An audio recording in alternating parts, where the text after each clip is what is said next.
The essential question we need to ask here is 400 cc's too much for a beginner rider? Because I think it might be, or it might not be. We'll attempt to solve the mystery by the end of this video. So it was like a 6-hour total ride for the day, and it was gonna be through a bunch of twisty, turny roads that are nice in Spain, a little bit north of Valencia in this national park. And 3 hours we would ride on the Speed 400, and then our group would switch and we would ride on the Scrambler 400 on our way back. Of course, Triumph wants motorcycles that break into that beginner rider market, but also attract existing Triumph customers, maybe if they're looking for something a little bit different than what they currently have. And they strove with these motorcycles to kind of leave it at a lower price point while still giving you like that Triumph quality that they're known for and all the little attention to details. And in that case, I think they have it down. Let's get into the video and you'll hear my thoughts first off in the motovlog. First impressions, no biases. Well, here we are, finally getting on the Speed 400. I'm excited because it looks like I'm gonna fit nicely on it. Ooh, baby. Gotta get used to the controls a little bit. Let's test out this suspension a bit, shall we? A little bit of a bounce to it. I don't feel like I'm sitting on top of the suspension in this one, which is usually good because usually I feel like I'm sitting on top of the suspension. I'm not super used to having round mirrors. I usually have my mirrors like more rectangular, so I'm getting used to seeing behind me like this. I guess I don't really need to see that much of the sky. I'll get used to it eventually. Yeah, I don't feel like I'm sitting on top of the suspension on this bike, which is good. Oh, it's got some kick to it. This is I've been on other 400cc bikes before. I don't remember those bikes having this much kick to them. Let me see if I can touch the ground on both. It's like, I've got tippy toes.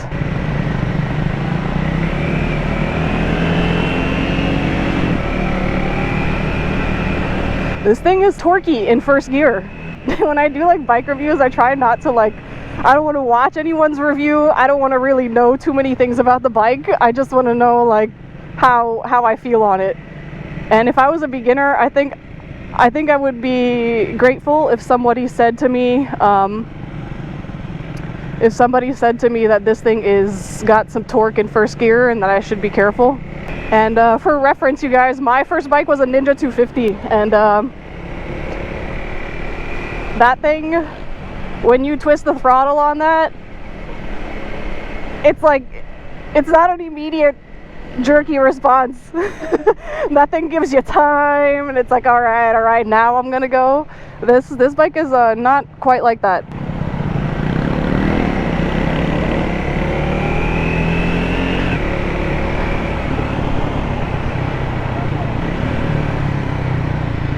This bike is much more immediate feedback. Alright, I think we got to our first photo shoot. We're gonna take a couple pictures here, it seems like, against like this nice backdrop. And when we're back on the road, I will update you guys. Alright, we've finished with our photos and we are back on the road for now, and then we're gonna stop for coffee. I am really enjoying the Speed 400. If you are vertically challenged like me, I'm 5'4". This is a nice bike to touch the ground on. I do have these shoes by Joe Rocket. I'll put a picture of them on screen that have like a little bit of a heel. The heels of these shoes don't necessarily touch the ground, but even if I didn't have these high-heeled shoes on, the fact that I could still get a lot of my foot and I'm not on the very tippy top of my tippy toes is a very good thing. The pegs on this bike are actually far enough back that when I put my feet down, it doesn't make me straddle the bike even like further from the body of it, which is sometimes a problem. Okay, are we on this lane or are we on that lane?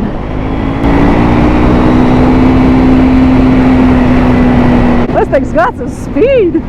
It is incredibly windy though, I will say. I mean, it's a naked bike, so don't expect any type of wind protection here. Right now, the temperature we're riding in, it's high 50s, low 60s. I do have a little neck gaiter on, which I'm thankful for. All right, we are in 6th gear right now. Doing a decent pace. I try not to learn too much of the bikes beforehand, because I don't want to be biased by how they say the engine is supposed to feel. I don't want to be biased by other people's reviews. I want my like raw impressions on this thing.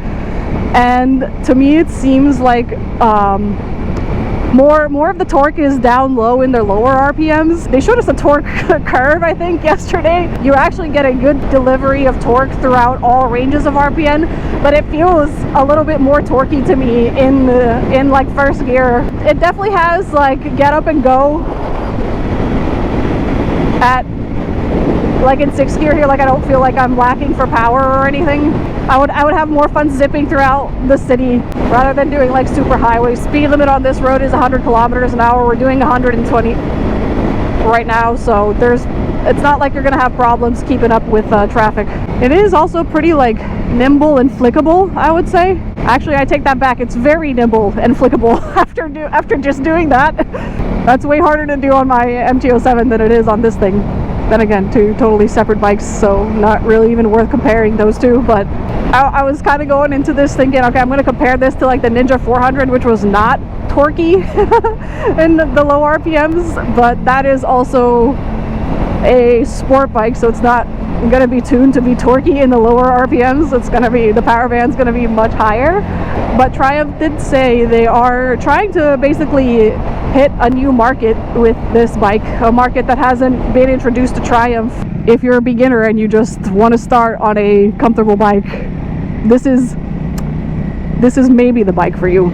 This is maybe the bike for you because, like I said, I'm trying very hard to think about my first beginner experience and not come at this as like an experienced rider to give you my opinion. And if I was a beginner starting out, I would have at least liked to be told that it's torquey before I got on it. So I would want them to tell me that, hey, watch the throttle hand. Like I said, you guys, I started on a 250, a Ninja 250, and that thing did not have immediate power delivery. It was not torquey down low because it wasn't built to be torquey down low neither. It was a sport bike.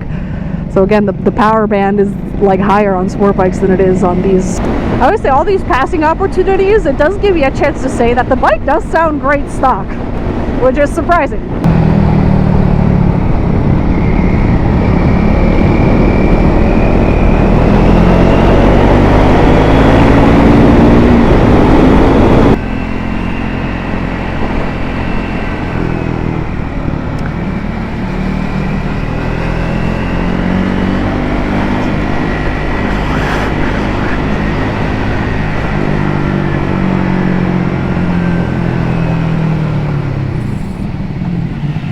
Now that I've been riding it for a little bit in the twisties here, one thing I did want to say is that it doesn't feel like a 400 in the twisties at all. It doesn't feel quite like a 600 or a 700, but it's not a 400 either. I like 500, 550, I don't know.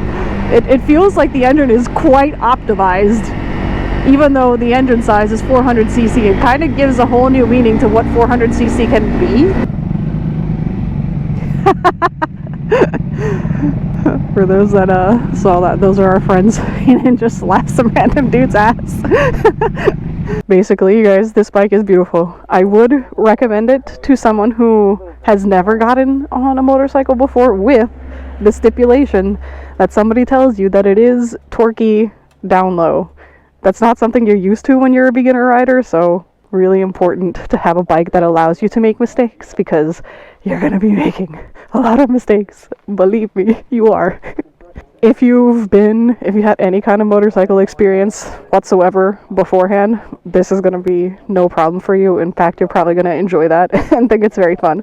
I think it's very fun, but I've also been riding for 10 years, so yeah, very different experience riding this bike now than if this was like the first time that I would have gotten on a bike, or if this has been like the bike that I had to learn on. So just keep that in mind. I'm gonna go grab some coffee, and I will see you guys when we get back on the Scrambler 400X. Price point, let's talk price point, because $5,000 for this bike, that's still a lot of money. I mean, okay, if you are a broke college student in the United States, at least you're a broke college student, maybe you're not spending $5,000 on a motorcycle. You know, maybe you've got tuition to pay off. I don't know, $5,000 is peppery. Now, for somebody who's a new rider that's like already established in life, like my dad doesn't ride motorcycles, but I want him to get into it. Would I tell him to buy a Speed 400 or a Scrambler 400X? Absolutely I would. Right, but the guy's in his late 50s, so he's established. Like, he can afford the $5,000 on this bike. To some people, I think $5,000 makes sense. To some people, it probably doesn't. Going into this next part of the video, it's the same with the Scrambler 400X. It's, I think, like $400 more expensive than the Speed because it's got all these extra things on it. So it's kind of like the same argument applies. All right, but speaking of the Scrambler, let's get into the Scrambler 400X part of this video. Let's go.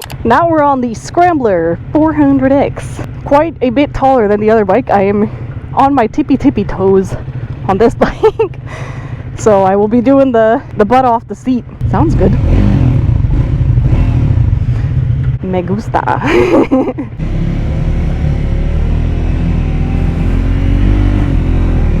Okay, wow, yeah, much more forgiving on the, well, actually no.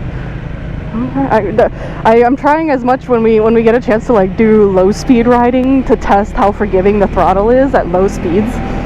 I know when you're first learning there's so much to keep track of that you're not always like worrying about how smooth your movements are.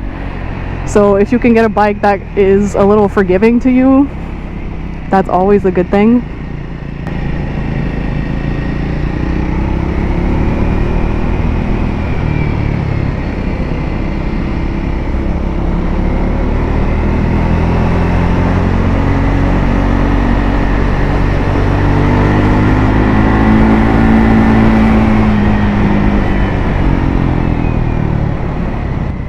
Uh-oh, something's wrong with his bike. Oh, Jesus.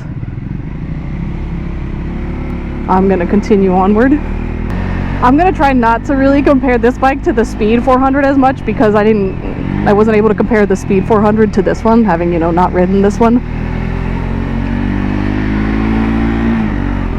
They did tell us at the presentation, they're both 400cc, like, or 398cc engines. They're pretty much tuned the same. The suspension is a little bit different, I think, on this bike. It's got like a longer wheelbase, so anyways, not stuff that I'm like really would be interested in as a new rider, or honestly like even now I don't really care about that stuff. I just care about like, am I having fun on the bike? Like, can I have fun on the bike, or is it like making me uncomfortable, tired, just straight up not having a good time? That's kind of how I want to approach this. Actually seems a little bit easier to ride than the Speed, but I know I said I wasn't going to compare it to the Speed. So I'm not gonna do that. But I think because someone mentioned it has wider handlebars and you get a little more maneuverability with the bike.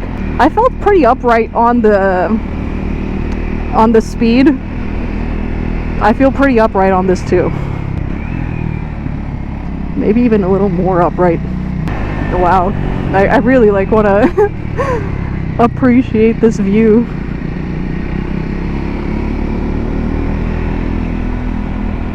Because it is gorgeous. I think if you're a taller rider, I would go for this bike as opposed to the Speed. I would go for the Scrambler if you're taller. I'm 5'4", and I tippy toe this bike. Like on my tippy toes, which is not something that I'd expect to tippy toe. Like I wouldn't expect to be that high up on my tippy toes on a 400. So I think for a 400cc, it's like deceptively tall. Especially if you have like a shorter inseam. I need to figure out what my inseam is and put it on the screen for you guys, because the inseam does matter. Now, from what I gathered at the presentation last night about this bike, they designed this bike to be like multi-purpose, so you could definitely take it, rip through the city with it, take it as like a commuter. But you're also meant to be able to take it off-road. So this one comes with like, what do they say, like 25 plus options for accessories or something like that you can get added on. I am definitely just gonna take it so easy on this because I do not want to fall off the side of the road. No sir. They said a couple people went down here, so I don't want to be one of them. All right, initial first impressions. Can you take this bike off-road as a beginner? No. No. I would not put a beginner on this road and be like, yeah, you're fine, you're fine. I'm not fancy enough to do anything that would require traction control off. Yeah, so kind of first impressions while they're getting ready to do like some photos with it. Would I recommend a short beginner rider take the Triumph Scrambler 400X off-road? No. We had a guy here yesterday and we had to get a car to take him home when he tipped off. He tipped off? Tipped off, yeah. Oh no! Oh boy. And you can't make great off-road bikes if you put them low to the ground, so it's just a struggle. Some final thoughts on the beautiful Scrambler 400X. Like the Speed 400 right next to it. You can see a good comparison right here. There's the Speed. Here's the Scrambler.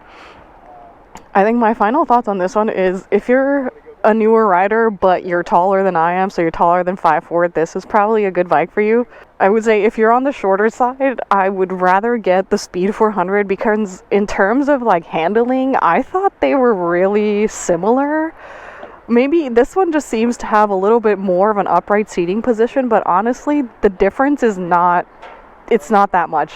So if you want something like that you can accessorize a lot more, you can get accessories for both of them, but this one is supposed to be suited a little bit more off-road. This is good to get you through like a little bit of gravel, like through puddles in the city, like that's what I would imagine they're more suited for, or that's how I would ride them off-road. This one on the torque down low, it seemed at first like it was a little bit less torquey in the lower RPMs than the Speed 400 was. But then when I like tried it a little more, it seemed like they were kind of both, they're both torquey down low. The Speed 400 maybe like a smidge more. But I would love to know what you guys think in terms of, is actually 400cc too much for a motorcycle that's marketed as beginner? So many other factors that determine if 400cc is actually a good beginner bike, but you know, who am I to say? I can just throw my 2 cents in. I don't think there's a wrong or right answer here. I should do a deeper dive into a video on beginner motorcycles because there's so much cool stuff to unpack there, and it might actually come down to less about the choice of motorcycle that you make and who you are as a person. At least that's how I see it, but that's for a different day. A big thank you to Triumph for bringing me out here and letting me test both of their beautiful babies, and I will see you all in the next one.